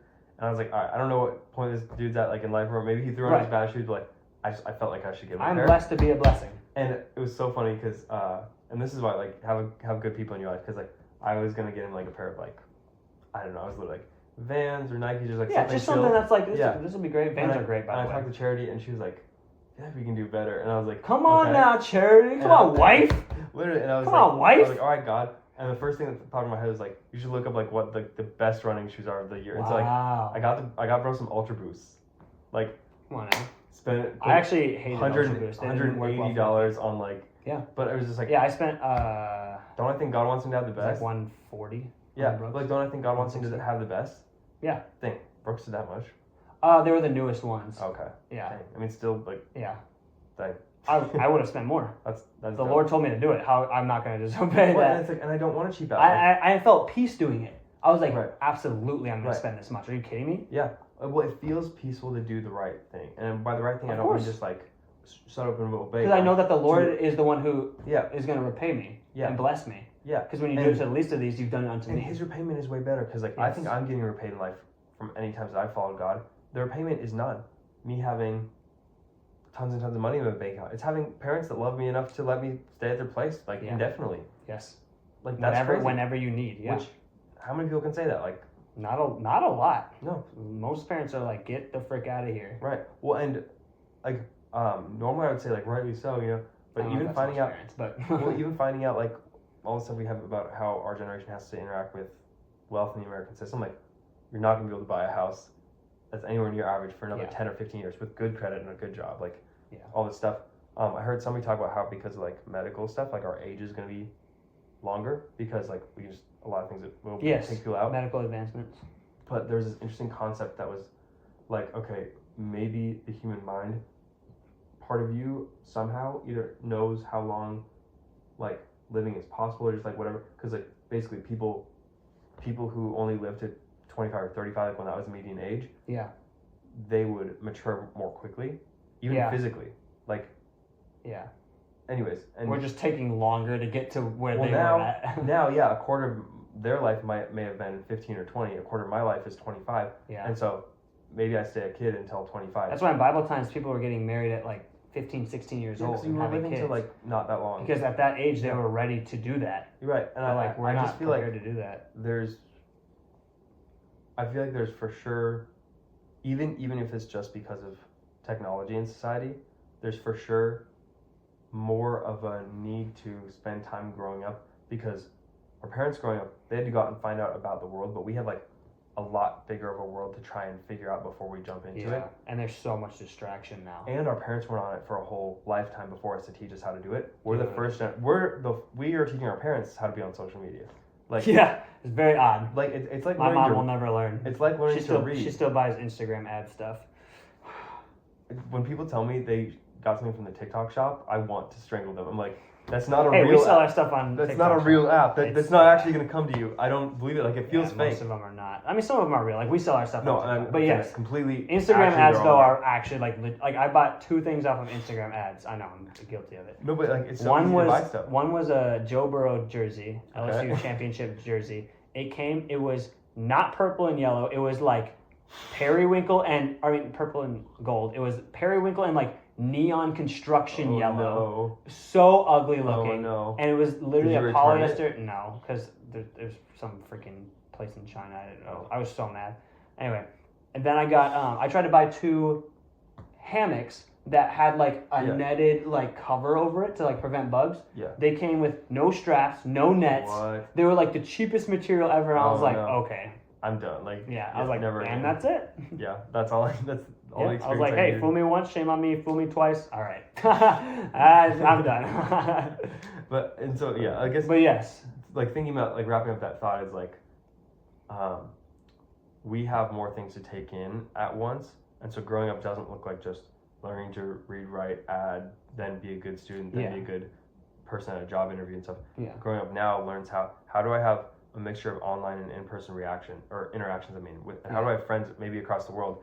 How do I treat acquaintances that I've made through a video game? Like what is common. Like my neighbor, I'm going to talk to this guy, you know, in Turkey on the other end of Call of Duty more than I'm going to talk to my neighbor. Like we have to find that balance. Before the internet, every generation interacted in the same way. And knew more than the same way, the same networking, the same talking, and the older same people all knew that. More than the younger people. And now the only thing that was really like a generational shift was like music and clothing. Yeah, now it would be cultural stuff. Now if I want to talk to my grandparents and my mom, and like people that are like above 40 basically, not all of them, some of them are tech savvy. Yeah, well, that's like I have to speak in an entirely different language. Yeah. As opposed to people my age. I wish we had like our and then age there's internet. Then there's people then younger we could just than send us. People our age and nobody older could see it. Huh? I wish there was like an our age internet. like an age gated. Yeah, but like for old people so they can all watch. Yes, that's awesome. They can watch Minions memes on Facebook. Exactly. And then there's even people younger than us that are like they're like terminally online. And it's like I don't even understand. Not chronically, terminally. No. That's terminal. So good. It's a better term. They are. Because it is. It's all you've grown up with. It's not even it's not even their own fault because when they're born, their parents put an iPad for them because they don't know how to parent and they're not willing to put in the time to parent because you know why? They need 3 freaking jobs to buy a freaking apartment for $1,600 with 2 bedrooms so that they can sleep soundly while their baby's crying in the other room. So bad. Like so bad. They can't even exist and they get 4 hours of sleep every night. Right. And they don't have time to learn how to parent and spend time with their kid because they can't even afford to live in a place. Right. And so they just stick an iPad in front of them and then they watch Cocomelon and their brain freaking melts. Yeah, we need to help more single moms. Bro, right? Yeah. In our lifetime. It's such a... No, but you're right. And then that kid has to... And it just perpetuates. Right. And now that kid is never going to have social cues. No. They're going to only be selfish because they're constantly instant gratification. Right. They don't know how to wait for things. They don't know how to have interactions. They don't know how to network. All they know is gimme, I, me, my, which is like... Yeah. They only know me, well, like instant autism, right now. Give me like, something right now. Like its own mental disorder is just, the dopamine. Well, ADHD? Like, you can't tell me that used to be related. A creative person who had a visionary, who had a lot of ideas all the time. Extra, now it's a mental disease. Right. But it is now because it's gotten so much further. Before, ADHD is like you just had a lot of energy and your mind worked really fast. Now it's like you can't think. Yeah. You can't sit in silence. Yeah. Which is so bad. Yeah. Like I'm pretty bad with that. Like it's hard for me to sit in silence. Need to walk outside and have like Subway Surfers under. Right. Yeah. Literally, Subway Surfers, Family Guy, and TikTok at the same time. I can get the meta goggles so I could actually have 16 tabs open at once in my brain. But like, what do we think we're doing to ourselves? Like, and that's why I think 5% brain activity. You and I are so like almost like addicted to the idea of like. Get out there and smash up a truck or like try things. Be in life. Like I want to experience. Like, I love longboarding. All the things that life because has. it's so dangerous. Like when we bomb a hill, I'm like, dude, I love. I'm like, if I do this wrong, I'm gonna die, and I like that.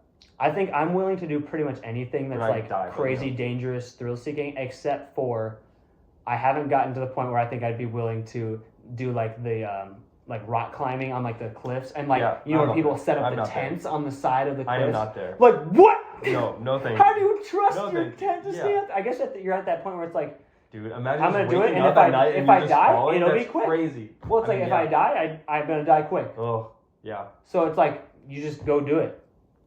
Those people. But I get it, like, are honorable. I'll go on any ride Dude, that exists. I'll go skydiving. I can't wait. We have to go. This spring. I won't go. It would take a lot for me to go in the ocean. Oh, that's something I'm deathly afraid of. But skydiving to the ocean, just being in the ocean. Skydiving would be awesome. Yeah. No, the ocean scares me. Okay. Something about like the dark depths of the water. Like if I can't see the bottom and it's dark, done. Nope. Yeah, I don't like that either. I don't feel calm for sure. I think it stems from I had a nightmare when I was really young that I was in my grandpa's pool, which is like clear water, but like I was in the middle of it and I went to try to swim to the side and the sides went like and they just got further and further and further out for like miles and I was stuck in the middle of this pool and I couldn't get out. Isolated. Dude, it was you know that when you see a pool or water in your dreams, it's like most likely represents like subconscious. So I know there's a lot of like dream things. I'm not saying like everything is true. I'm just like I bet you felt isolated at that time. Maybe that was when I was really young though. But I think ever since then I've been like scared of the ocean. Which I grew up in Florida, in Naples, like on the beach. So like I Maybe wasn't just, afraid as of a it kid, then. the first time the thought hit you that like, whoa, it's really deep. Like I don't even know the bottom. Yeah, of the maybe it ocean or is something. that. And, I don't know. Well, what's interesting is that I don't know. The ocean scares me too, but I feel like for different reasons. Like I'm always more scared of things being in the ocean than if See, the I'm ocean's not. being dark. If I Obviously, found, I'd be freaking out if I saw a freaking shark and I'm no, swimming but in the ocean. the quarries, like the Oh, quarries, dude. it's just deep, and it's dark. I went to the with quarries that. one time when I was younger. I'm fine with that. But literally, if you told me there was like a certain type of like fish in there, I'm out. Like I get scared of things. Like, Interesting. not Yeah, really which just a lot of people are like existing. that's like what is in there, but for me, it's just the depths of it and like the vastness of it, which I guess kind of goes down like megalophobia or whatever. Yeah, but it's just the thalassophobia. It's not even like I think the giant stuff is so cool. It's fascinating. Yeah. But it's like just that like being dropped in the middle of the ocean. I don't know. It's just something about the deep water. If this podcast ever goes well, we're gonna have to like conquer our biggest fears. Dude, like, I conquered my fear of heights on my own. Really? I did it. And you know what it was? It was at the Mall of America on that freaking ghostly game SpongeBob plank. thing? Yeah. The Dutchman's ghostly game plank. Yeah. I did it. I was terrified. And I said, you know what? I literally, I remember I was like, I'm going to conquer my fear today. That's awesome. And I went all the way out and I inched my way, you can't even see me, but I like inched my way onto the thing and I rang the bell because you know how it like hangs over the edge over everything. Dang. And right then, it was gone. Dang. I've never had a fear of heights since then. I'm like, have I conquered a fear in a while? Like, I need to get Kiss me on that. I'm just so scared. Conquer it right now.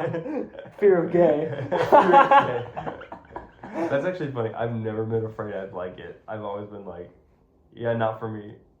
What are you talking about? Like, some guys genuinely be scared of being, of like, gayness. Because they're scared that they actually are gay and they might like it. Oh, yeah. And I'm saying I've never had that issue. I've always been like, yeah, I think I'm good. I've had a couple of severely gay friends, and it's I don't know why I was going with that. I just think I've had a couple of severely gay.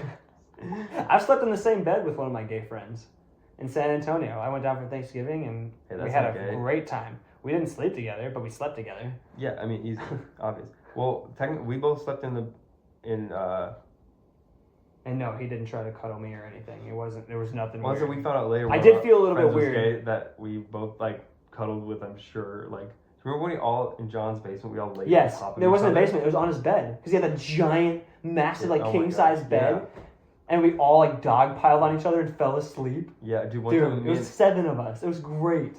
One time, me and Anthony shared a sleeping bag, and somebody else tried to get in it. Who was it? No way. Because John's house traditionally, like, historically didn't have. Oh yeah, he had a total of 1/2 blanket. Yeah, like the whole year, like using the pizza and box. And his basement was like 60 degrees maximum in the summer. Air conditioning. Yeah, the hottest day of the summer. It was. The heater in his house was a wood burning stove or oven, like fireplace, wood burning fireplace. Oh my God, they didn't even have a microwave. Do you remember that video of me? It's like, you guys don't have a microwave? They're peak granola. Dude, raw milk type illegal milk. Yeah. Dude, illegal milk. But then, like, David's out in the backyard shooting rabbits with a bow and arrow. Yeah, with a bow and arrow. And then he's just like, I'm going to blacksmith. Yeah. And he just I got a couple of blacksmith friends. Yeah, it's so 3, cool. actually. Okay, shut up. I have 3 blacksmithing friends. Yeah, no, I'm not gonna say that. But you knew exactly. Stop. You can't say that. We can cut that out. Shoot. I do. I have at least 3 black friends. I have 3 black friends. You're one of them. That's awesome. You're 1/4 of them. 1/4 of one of them. I have 3/4 from elsewhere. I don't remember what we were talking about, but yeah. Well. We can wrap it up soon. I feel like. Look how long we've been talking. It's been 1 hour and 20 minutes. And that's like there's probably and we talked for like 20-something minutes before that. I mean, it's all been good. Maybe I think it was like 18 this is what I wanted to say. Yeah. Our generation has been way more visible and accessible to older generations than traditionally was so back in the day. Yeah. Before, if I wanted to say like fuck it to my hometown, move to New York, I lived my whole life. Yeah.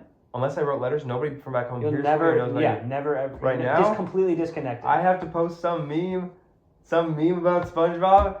First viewer on there, Charity's 97-year-old grandma. Thankfully, I don't think she can see anymore. But like, I have to think. What does this World War II lady think about my post? She's 97. Yeah. She's 90. She remembers World War II. She was. Wait! Holy crap! There. She's there. She's on the front line. She's not there. She was like a 13-year-old She kid. existed She consciously in that time. She like took up space and time at the same time that like Hitler was on the earth. Holy frick. And now So did Big Chungus. he's always been around. It was that comic. He was one of the first beings that God created, right? Yes. He was. Actually was Lucifer in the Garden of Eden. Big Chungus is Lucifer confirmed. That's so. I mean, cringe. he could tempt me.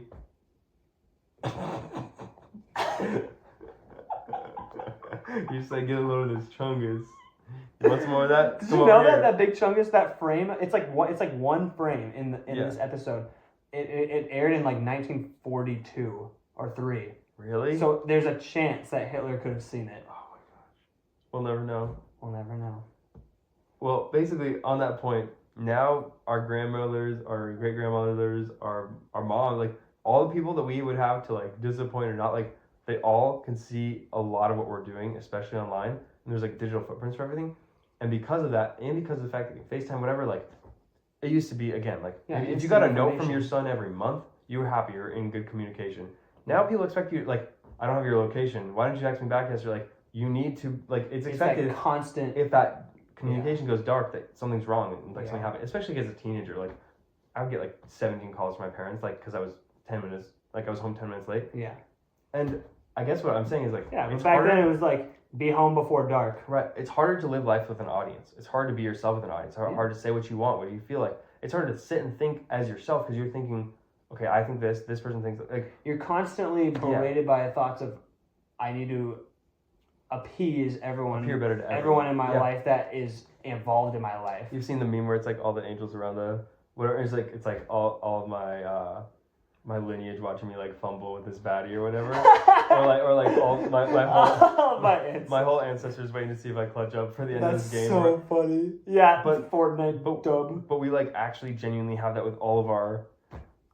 It exists right now. People it exists right on now. our Instagram lives when we're trying to make music with our friends, and that's the thing with like the podcast that we were talking about earlier before we were recording. It's like I want to be able to express myself freely and not be judged or and don't you feel like I don't want people to have an opinion on every single thing that I do. And don't you feel like if we were only speaking to other like 15 to 25-year-olds, 35-year-olds even if they're all deeply Christian or whatever, this podcast would be fine. Like I'm like they would understand it. They would get over it. They'd be fine. Right. Everybody 65 plus. I'm like if they tried their hardest to empathize with us, is not going to understand that. Well, that's like something that that bothered me so much was like kind of specific, but like in my last relationship, like PDA in the house, like sitting next to each other and like putting my arm around her or like putting my hand on her leg, which totally is normal. Yeah. That made them so uncomfortable, and it was such a problem. Like they could not stand that we would like cuddle together on the couch watching a movie. They felt uncomfortable. They couldn't even be in the room. Gosh, that's crazy. And I'm like, that's crazy. I could have 17 people my age, or couples my age in the same room, and I could be single, and I wouldn't think a thing of it. No. I might be a little lonely, but I'd be like, they're into each other. I'm so glad that they like each other. My parents couldn't handle it, and they thought it was so weird. And I'm like, surely this is not weird. Like, are you at the mall like cowering? And so that made me uncomfortable. Yeah, so I felt like I couldn't talk. So it just made it worse and worse and worse. And a constant schism was like I didn't want to have her over at my house because I didn't feel comfortable having normal affection towards her, like putting my hand on her leg like this, or like putting my arm around her and like holding her close to me. It's like that's just a natural thing you go to do. Right. Yeah. It's like I had the same. It's like why is that so weird? Yeah, I actually had the opposite almost. I hate that. I had to convince Charity it was normal for me. Like she's better at that, but it's just like she grew up in a household where like people were just so polite. I guess that anything that could make it. It's just a difference in generation. Yeah. It's exactly. what was important to them was like these standards of living and these like interactions. Yeah. And like now it's like just be real and like honest. Yeah. And exactly. It's like I feel like. Not that they weren't necessarily real or honest, but I think there was a lot of like, you have to be this way to appear correct. Exactly. There's a lot of. And I hate that. The right way. Oh, I know. It's so annoying and it's so much pressure for no reason. For all this stuff, and it's like we're humans. Like we're literally like. I get manners, but I also don't give a rip about like 90% of them. Yeah. Like I'll freaking burp when I want. you know, if I can't control it, then, I'm not gonna burp out loud at church. Yeah. I'm not gonna burp out loud in a Yeah. quiet setting or like Yeah. when it's inappropriate. But like if I'm with my family yeah. at the dinner table Yeah. and I just ate some good ass food, I'm gonna go Yeah. "Brrr," and Also, I'll be like, You're not supposed to yeah. keep your elbows on the table. Why are they elbow? Dude, why that's is a the funny table elbow one. height? That's a funny one that my grandma told me about that, and I was like, I didn't even know about that one. Oh, For the really? elbows on the table, she told me about. Yeah, it used to be a thing. We don't which really like, care about that one, but like, why are we doing all this stuff? That's why I feel like with about like, I mean, it's not just like taxes and stuff, but there's so many things daily that we have to worry a little bit about that are just like, when it comes down to it, societal manners. mm-hmm. And I feel like Well, it's just social constructs. I hate that term, but like, no, but it's yeah. true. In that, just like random things that we we're all just do. like, this is We all what feel you like we have to do. Yeah. This is just what you do as a human Yeah. in this environment, in this age, in this time, and it's like Now- it's cultural. It's just Right. culture. Exactly. That's what culture is, In right? Culture, That's culture. You're expected to Do this basically and get this, a and white it's like, wall well, mansion and right. get your, Yeah. wife a nice car and like all these different things. You're supposed to Right. like. I would love to get my wife a nice car. I'm Too bad they cost $50,000 base price on a Toyota Camry. Yeah, like on something that looks that's like, like $30,000, uninspired. but, like- Yeah, well, because like my salary last year was $50,000, and that was a blessing. I was good really year. blessed last year. $50,000 is the price of a base model like Suburban, yeah, and it's like that's like obviously you paid it monthly, but like what the frick are we that doing? means if you wanted to get a house and a car, House is paid like off, $525,000 years, yeah. for like a good nice house. Yeah. I don't need a house that expensive, Right. but like well, imagine just laboring through life for 10 or 15 years. No, it For a has to be basic 20 house. for a basic house and a basic car. Yeah.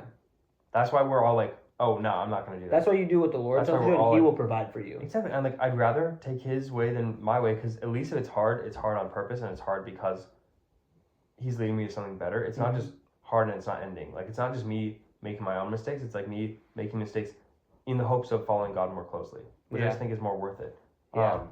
I just think we're at a time where doing the not worth it thing is literally so not worth it. Like choosing Yeah. the world, It's getting you less really and have to less have fallen for it. valuable. Because, yeah, and not falling for it like you're dumb. Like you really must be baked into the idea that life is just this way. You really like you're Yeah. held down by guilt. You're held down Yeah, by well, shame. that's- All these things. That's oh man, I could keep talking forever. Yeah. I think we should do like I got Unsubscribed does this. They do like an after show. It's only like 10 minutes, Oh, 10 yeah. 15 minutes, but I think we should do like bonus episodes where we really can get into like Yeah.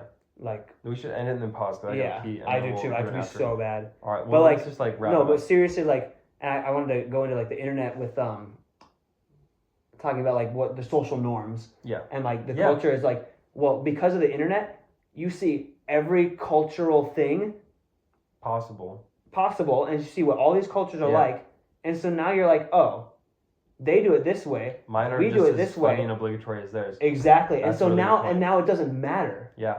Yeah. Now it's like, okay, We're all shaping each other. so let's just be Yeah. honest and authentic. That's why that's become such a huge thing, is being honest and authentic. Because you can tell when It's somebody like- else is bullshitting. Like, Right, exactly. make Let's something say if up. you're just doing something just to do it, Yeah. because that's what you've been told to do, Yeah. and you don't think about it. It's The like the most monotonous, like robotic. inauthentic form of yourself. This is 'cause what you're you do just because that's what culture says to do. It's like, Yeah. I don't care about that at all, No. because I could do the exact opposite of you. Yeah. Because that's whatever culture that Yeah. I'm a part of. Yeah. And so and that we could like be butting heads because why?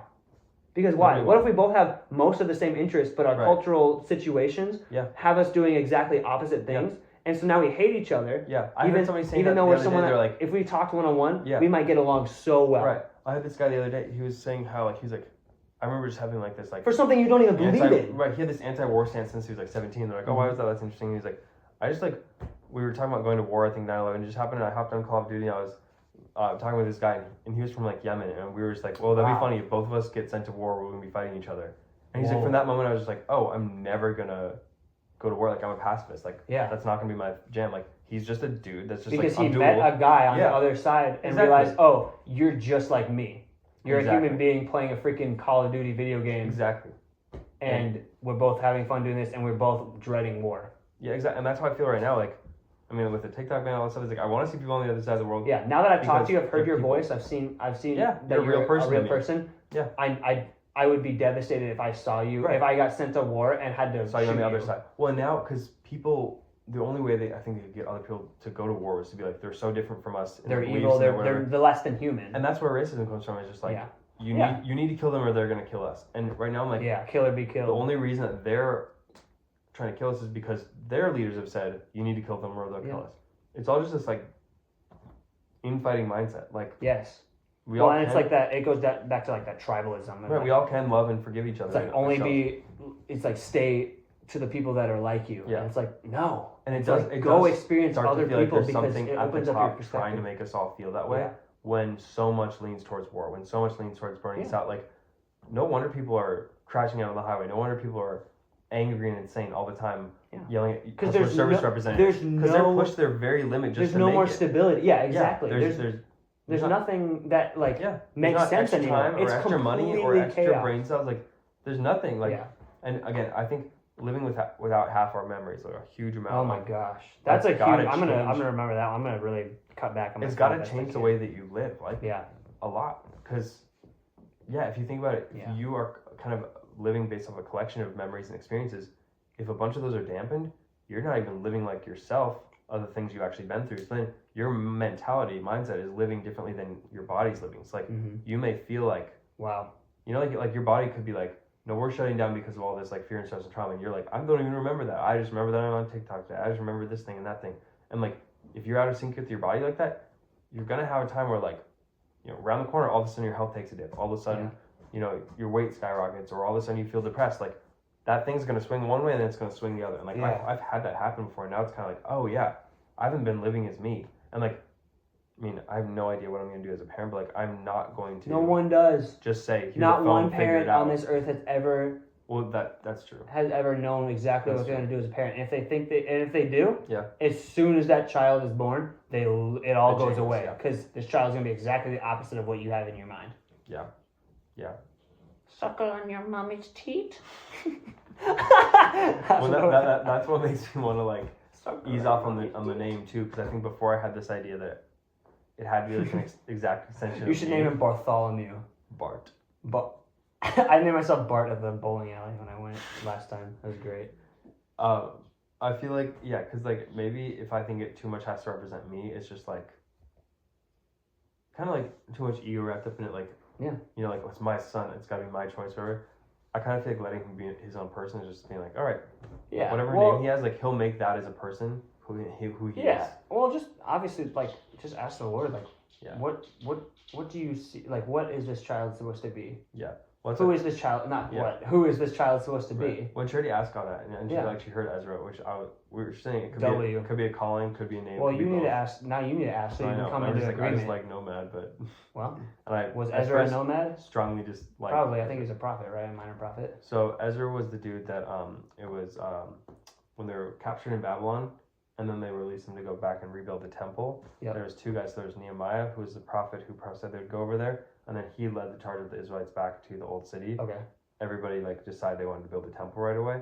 So when they built the temple again, and they were all building their houses to that community, Ezra was the one who dusted off all the old scrolls and was like, "Yo guys, we need to be listening to the Bible," and started teaching all the people from the scrolls and stuff. So he was. So it was Nehemiah kind of paved the path, which people have said our generation's a Nehemiah generation. They prophesied that. Okay. And so Ezra does feel like the next generation. Part of the reason I didn't want to name our kid Ezra is because I know a couple of people who had babies recently who named their kids Ezra. I know an Ezra who's 14 or 15. And I hate the idea of just copying. 13. She had heard the name before we heard of anybody else that had it. Yeah, so it isn't that, but that probably is what that generation's called to do. Yeah. So to me, I'm get a 2-for-1. If it's already gonna be his calling, just name him something else. Well, just ask the Lord. Is this really what you want my child to be named? NOMAD because there's well, there's a specialness to the word, and I like it as a name a lot, is one. It feels like a creative act. I would love to create when making my son's name, not just pick a name that's already a name. But maybe that's egotistical just because I'm an artist. Or it's just you'll get confirmation. If I see a blank page, I'm going to want to put something on it. That's how you'll get confirmation. But I feel like in thinking that as a potential name, I've had people be like, oh, that's not a very good name because you just curse to be nomadic and you just never settle down. Mm-hmm. People talk about settling down like that is finding happiness. Mm-hmm. I'm kind of why does God have everyone that listens to God walks around? Everyone that they have a message to it. like being where you need to be at is having peace with God where you're at everywhere you go. Yeah. Yes. Paul Exactly. was on a prison ship, whatever, on an island, like all these different places. Yes. He was at home at all of those places. And so I want, with the name Nomad, or even just the word, and I think it might be also my album, but like, it's a blessing to be able to be at home with God and not need to take up a physical space to do that. Yeah. And not that you Yeah. rush House to kick doesn't out of mean every home. place. Home But it's is, like, yeah. and I think that traveling and adventure, we live in a time where we can see the whole world. I want my kids, like I want my life and my wife, like I want us to see the whole world because like we can. It's actually possible. And it's not that difficult. And so like, what was the other thing? Even in the Bible, like Israelites, they were commanded like, after this many years, move to the other side of the river, rotate your crops, change around stuff. Like, don't make it just the same because if, and the world will tell you, if you stay in the same place, that ground will dry up, like the trees will die, all this stuff. You have to keep moving, even to adhere to the earth. That was the first thing we were called to do. The thing we were made for is tending the earth. Yes. So like, it's in our duty and our DNA to not just mine the heck out of one place. So like, I think naturally humans should move around a lot, maybe not a ton of times, but at least a few times in your life. And like the Israelites were nomadic. Like I think the Lord leads you to move. Exactly. He leads you per season. Yeah. Because he knows what he has for you. Yeah. And he knows the people that are going to be in that season. Yeah. And so he has you where you're supposed to be at. And being a nomad is just not being tied to one place. And I think that's what we're all supposed to do. I like that, yeah. Anyways, in that sense, it may... Nomad doesn't mean you're rejecting having a house. No. No, exactly. it means that outside when it's time to move, all right, I'm going to follow the Lord. Yeah. The Lord's leading me. Hey, you know what? I've been diligent here. The Lord's leading me to the next season. Yeah. It's time to go. And I go with God where he'll give you confirmation on all of those. He always confirms to 2 or 3 witnesses. Yeah. Yeah. He sets you up for success, always. He always sets you up for success. Sometimes it takes faith. Yeah. And like a leap of faith. Dude, even the dude that when we met at church that he like prophesied, he was like, that dude is do something, it's not gonna make money at first, but like it's gonna be something that fulfills you. Remember, is that what he told you? Me? Yeah. He's like, I feel like you're stressed about your job, you want to do something that's fulfilling, and God wants you to do something that's fulfilling. Yes. But he's like, it's not gonna make money at first, but it will eventually. You can stick with it, but it's gonna be like you have to step higher. And that's what he told me. I was like, that's exactly what's happened in this last season. So I'm holding on to praise the Lord. Money eventually. What the heck? Praise the Lord. I'm excited for you. I'm excited for music. We'll talk more about it in probably the next couple of podcasts. Oh, for sure. Well, once I put it out, people have something to react to. Yeah, I'm excited. We've been going for an hour and 37. Dang, you said you wanted a long one. Dude, that's exactly what I wanted. It was like over an hour, probably an hour and a half. It'll probably be 2 hours with that first segment. Dude, yes. I got pee. I do too. Okay. Well, thank you guys. Thank you, Jaden. Love you guys. We'll record a little bit more later, but yeah. Thanks for joining. Thanks for tuning in for the first ever Roundabout podcast. Woo! Not in a roundabout. See you guys. Bye.